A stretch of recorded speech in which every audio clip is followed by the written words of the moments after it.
Oke, yuk kita bedah bareng-bareng sebuah modus penipuan baru. Jadi, ada skema dropshipping yang kelihatannya tuh profesional banget, canggih, dan super meyakinkan. Ini bukan jebakan ecek-ecek loh. Makanya mari kita selidiki sama-sama gimana cara kerjanya, dan yang paling penting, gimana caranya supaya kita nggak jadi korban.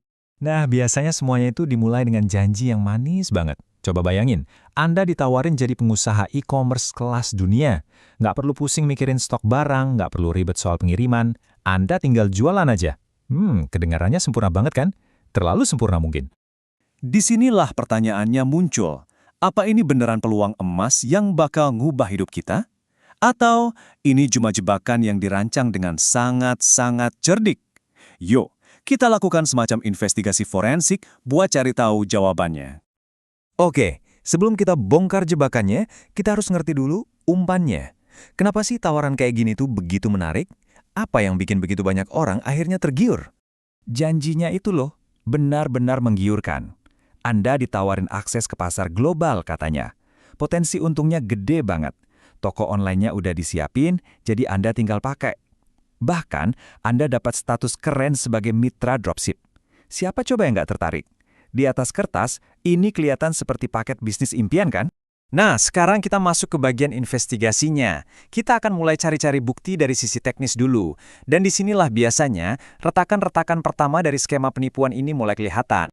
Tanda bahaya pertama yang paling kelihatan, itu ada di alamat website Anda. Mereka ngasihnya subdomain bukan domain milik Anda sendiri. Mungkin ini kedengarannya sepele ya. Tapi percaya deh, ini adalah red flag atau tanda bahaya yang sangat besar. Coba kita lihat bedanya. Gini loh bedanya. Kalau Anda punya domain sendiri, itu artinya Anda yang jadi pemilik aset digitalnya. Anda yang punya kendali. Tapi, kalau pakai subdomain mereka, Anda itu cuma numpang. Artinya apa? Mereka pegang kendali penuh. Mereka bisa nutup toko Anda kapanpun mereka mau tanpa peringatan. Ini bukan soal kemitraan, ini soal kontrol. Oke, red flag teknis nomor 2, Anda nggak bisa bebas milih atau upload produk sendiri. Anda dipaksa buat jual apapun yang ada di katalog mereka. Ini artinya, mereka punya kendali penuh 100% atas barang yang Anda jual. Aneh kan? Nah, praktek kayak gini tuh ada namanya sistem bayar untuk buka fitur. Ini jelas bukan model bisnis dropshipping yang sehat. Ini cuma cara mereka buat terus-terusan morotin duit dari Anda. Fitur-fitur dasar yang seharusnya gratis malah harus bayar dulu. Lanjut ke tanda bahaya ketiga. Dan ini yang paling besar janjinya, pasar internasional. Mereka selalu bilang punya jaringan logistik dan pembeli di seluruh dunia. Tapi, begitu kita minta buktinya, hening, nggak ada apa-apa, sama sekali. Coba deh pikirin, bisnis ekspor beneran itu pasti punya dokumen-dokumen ini. Ada kontrak resmi sama perusahaan logistik, ada bukti pengiriman, ada badan hukum yang jelas. Para penipu ini, mereka nggak akan pernah bisa nunjukin itu semua. Kenapa? Ya karena semua itu memang nggak ada, janjinya cuma omong kosong. Jadi pertanyaan paling pentingnya sekarang, kalau bukan dari jualan produk, terus mereka dapat untung dari mana dong? Nah, sekarang kita akan coba ikuti jejak uangnya untuk mengungkap motif keuangan di balik penipuan ini. Jawabannya terletak pada satu konsep kunci yang namanya asymmetry control. Ini adalah pilar utama yang menopang seluruh operasi penipuan mereka. Yuk kita lihat lebih dalam lagi. Coba lihat tabel ini deh. Ini jelas banget. Mulai dari produk, platform, harga, sampai data pelanggan dan aliran uangnya, semuanya dipegang sama si penipu.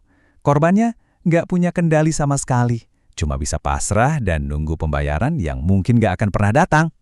Jadi kesimpulannya tuh jelas banget dan cukup menyakitkan. Ini sama sekali bukan hubungan kemitraan, ini adalah hubungan ketergantungan total, di mana satu pihak dieksploitasi habis-habisan oleh pihak lainnya. Nah, ini dia cara mereka dapat duit. Bukan dari komisi penjualan produk Anda, tapi dari biaya-biaya di muka. Ada biaya pendaftaran, biaya aktivasi, biaya maintenance, semua harus Anda bayar jauh sebelum ada satupun produk yang terjual. Ini pada dasarnya penipuan dengan modus minta uang di muka, tapi dibungkus seolah-olah bisnis e-commerce. Mereka juga pakai jebakan psikologis yang sangat licik. Pertama, Anda bayar biaya registrasi. Terus, disuruh bayar lagi buat aktivasi. Ada lagi biaya buat buka fitur. Akhirnya, Anda terus-terusan bayar karena mikir, sayang, udah keluar duit banyak. Ini siklus yang nggak ada habisnya, dirancang biar Anda terus keluar uang. Oke, setelah semua bukti terkumpul, sekarang waktunya kita sandingkan kedua model ini. Kita akan lihat perbedaannya secara langsung dan memberikan vonis akhir dalam investigasi kita. Perbandingannya tuh kayak langit dan bumi. Dropshipping yang beneran itu intinya kebebasan dan kepemilikan. Anda bebas pilih platform, bebas pilih produk.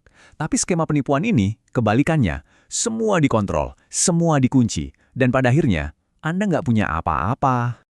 Oke, kita sampai di bagian terakhir dan mungkin yang paling penting. Sekarang kita akan membekali Anda dengan semacam daftar periksa anti penipuan. Anggap aja ini perisai Anda buat melawan modus-modus kayak gini di masa depan. Nah, ini tolong perhatikan baik-baik ya. Daftar periksa yang akan kita lihat ini ampuh banget. Kalau Anda nemu ada 3 atau bahkan lebih dari tanda-tanda ini dalam sebuah tawaran bisnis, hampir bisa dipastikan itu penipuan. Langsung mundur aja. Inilah daftar periksanya, selalu waspada sama hal-hal ini. Dikasih subdomain, bukan domain sendiri. Nggak bisa upload produk sendiri. Ada biaya-biaya aneh yang berlapis-lapis buat buka fitur. Harus bayar mahal di muka. Janji pasar internasional tanpa bukti. Dan tentu saja, nggak ada kontrak legal yang jelas. Setiap poin ini adalah tanda bahaya raksasa. Jadi, kesimpulan akhirnya udah jelas banget ya. Tegas dan nggak bisa diganggu-gugat. Apa yang mereka tawarkan itu bukan peluang bisnis dropshipping. Ini murni penipuan yang menyamar sebagai e-commerce internasional. Dan sebagai penutup, saya mau kasih satu pertanyaan buat Anda renungkan. Sekarang Anda udah tahu cara mengenali jebakan ini. Pertanyaan selanjutnya adalah, pengetahuan berharga ini mau Anda bagikan ke siapa?